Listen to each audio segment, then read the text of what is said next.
Hubo una época en la que el mundo entero compartió una misma certeza. Si querías un celular confiable, era Nokia. No era una opinión, era un hecho natural. Nokia estaba en las calles, en los bolsillos, en las oficinas, en los hogares y en los países más ricos y pobres. Era la marca que conectó con una generación completa con el futuro. Y lo más inquietante es que Nokia llegó a dominar tanto que por un momento pareció imposible imaginar su caída. Pero esa es la trampa de poder. Cuando estás en la cima, el ruido del éxito es tan ensordecedor que ya no escuchas las advertencias. Mientras Nokia vendía millones de teléfonos y se convertía en un rey absoluto, algo estaba a punto de ocurrir, un cambio tan enorme y tan profundo que iba a borrar del mapa a muchas empresas. Y Nokia, el titán, estaba entre las primeras víctimas. La historia de Nokia no solo es una historia de negocios, es una advertencia. Es el relato de cómo un imperio, el más grande de su época, cayó lentamente sin darse cuenta de que ya estaba perdido. Bienvenido a Autoórbita, mi nombre es Daniel y hoy te presento Nokia, el imperio que cayó sin escuchar las alarmas. Para entender la caída, primero hay que comprender el tamaño del imperio. Nokia no fue solo una marca fuerte, fue el estándar global. Durante años, su nombre definió lo que era un teléfono móvil. Sus modelos no eran simplemente populares, eran omnipresentes. Había Nokias con antena, pequeños, algunos que parecían indestructibles, y Nokia para ejecutivo, estudiante, trabajador, para todo había un Nokia. Y eso le daría a la marca algo más valioso que el dinero: confianza. El consumidor no dudaba, Nokia funciona. En aquellos años, muchas marcas prometían, pero Nokia entregaba. Lo inquietante es que esa reputación se volvió tan fuerte que comenzó a sentirse no como una empresa, sino como la institución imposible de derribar. En su punto más alto, Nokia controló una parte monstruosa del mercado global. En algunos periodos, su participación rondó o superó el 40% de teléfonos móviles en el planeta. Un dominio incluso difícil de repetir hoy en día. En términos simples, si en una habitación había 10 personas, mínimo 4 tenían un Nokia. Y cuando una compañía alcanza este nivel de supremacía, pasa algo peligroso. Deja de competir y empieza a mantenerse. Nokia ya no luchaba por ser el mejor, luchaba por seguir siendo Nokia. Y ese detalle, aparentemente mínimo, fue el primer paso hacia su abismo.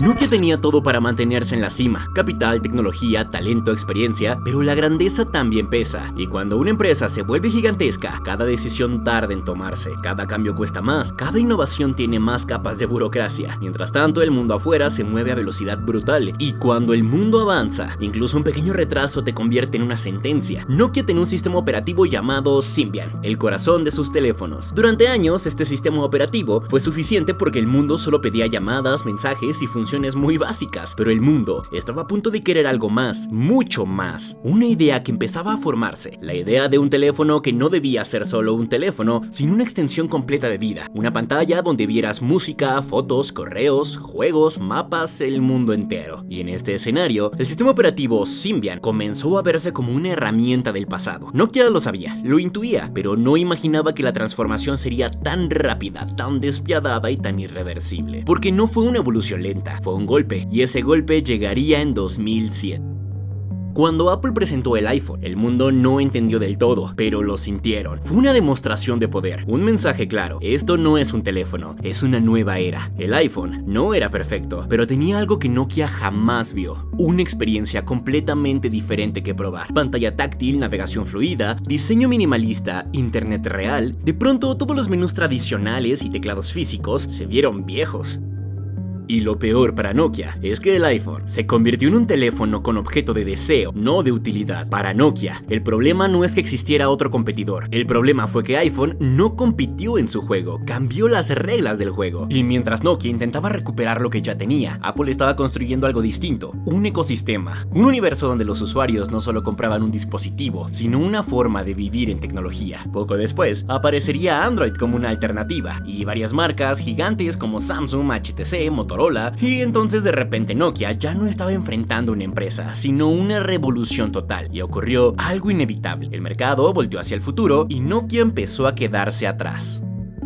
Nokia tenía recursos enormes, pero su base era Symbian, y este sistema operativo era una estructura antigua adaptada al pasado. El software estaba fragmentado, era difícil de modernizar, incluso complicado para sus propios desarrolladores. En un mundo donde el éxito dependía de aplicaciones y fluidez, Nokia estaba atada a un sistema que ya no podía competir con rapidez. Aquí comienza el verdadero suspenso. Nokia no estaba perdiendo por falta de talento, estaba perdiendo por falta de velocidad, porque mientras el consumidor empezaba a pedir pantallas táctiles o tiendas de aplicaciones, Nokia Nokia seguía atrapada en el paradigma de los teléfonos tradicionales. Era como ver un campeón mundial entrenando para la pelea equivocada usando técnicas del pasado. Y en tecnología, una vez que el público se acostumbra a algo mejor, ya no regresa. Los usuarios que probaron iPhone y Android empezaron a mirar a Nokia como lo de antes. Esa frase fue mortal, porque en este punto, Nokia dejó de ser una aspiración y comenzó a ser una marca que pronto pensaban que moriría.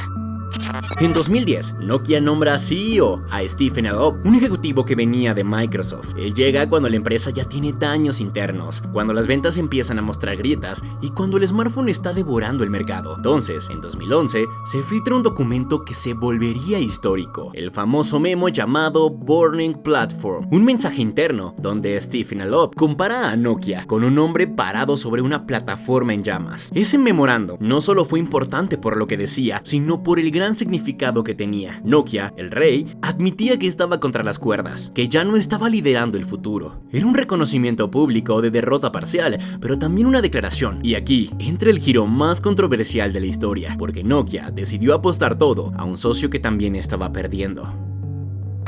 Nokia anunció que su futuro estaría con Microsoft, usando Windows Phone como un sistema operativo principal. La lógica sonaba brillante. Microsoft tenía dinero, experiencia, infraestructura. Era un titán igual que Nokia. Juntos podrían crear un tercer imperio, una alternativa real frente a Apple y a Google. Pero el mundo no funciona con esta lógica, funciona con hábitos, y los hábitos ya habían cambiado. Los usuarios ya estaban en el Android o en el iPhone, los desarrolladores ya construían aplicaciones en Android o en iPhone, y el consumidor no compraba sistema operativo que no fuera este. Windows Phone era elegante, rápido y moderno, pero tenía un problema fatal: el ecosistema era débil. Sin aplicaciones, no hay usuarios, y sin usuarios, no hay desarrolladores que quieran hacer aplicaciones, por lo tanto es un ciclo de muerte. Nokia, en lugar de construir un camino propio o reaccionar con desesperación creativa, se ató a una apuesta donde el mercado ya había decidido caer. Fue como si un gigante herido intentara salvarse atrapando o abrazando a otro gigante herido y esperando que ambos no se hundieran. Pero ¿qué creen? Se hundieron.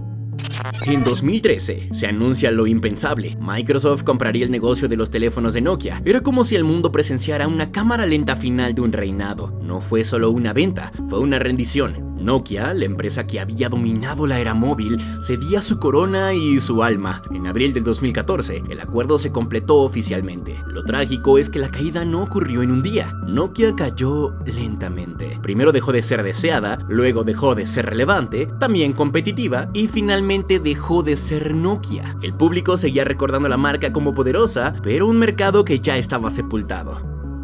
Hay quienes creen que Nokia murió por un error, pero no. Nokia cayó por una combinación mortal de factores. No fue solo su sistema operativo viejo, no fue iPhone o Android. Fue todo junto. Fue el choque entre un imperio que se volvió lento y una industria que se volvió brutalmente rápida. Cuando Nokia quiso reaccionar, ya era tarde. Apple dominaba el sector premium, Android lo masivo. Samsung ya había conquistado el mercado. Y encima, marcas chinas empezaban a llegar con algo nuevo. Precios agresivos, mejoras constantes, velocidad e innovación. Nokia se quedó sin lugar en el mapa, y cuando una empresa no encuentra territorio, bueno, desaparece.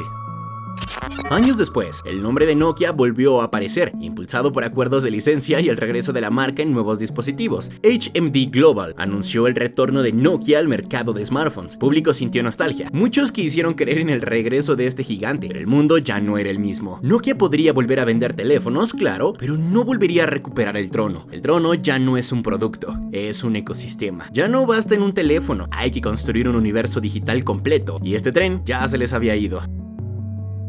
Nokia fue el rey del mundo móvil, un imperio real, tangible y masivo. Fue la marca que conectó al planeta, pero su historia nos deja una gran lección que casi suena cruel. En tecnología, el pasado no vale nada si no estás construyendo un futuro. Nokia no cayó porque fuera débil, cayó porque era enorme, poderosa, cómoda y se volvió lenta. Y cuando la revolución llegó, el imperio estaba dormido. El mayor error de Nokia no fue subestimar a Apple o a Android, fue subestimar la velocidad con la que el mundo podría cambiar. Y tal vez lo más aterrador de todo es que Nokia lo tenía todo: dinero, talento, reputación, poder, pero aún así cayó. Porque en la era moderna, incluso los gigantes pueden desaparecer en silencio. Este fue un documental de Autoórbita. Mi nombre es Daniel y te agradezco haberte quedado hasta aquí. Nos vemos en el siguiente video.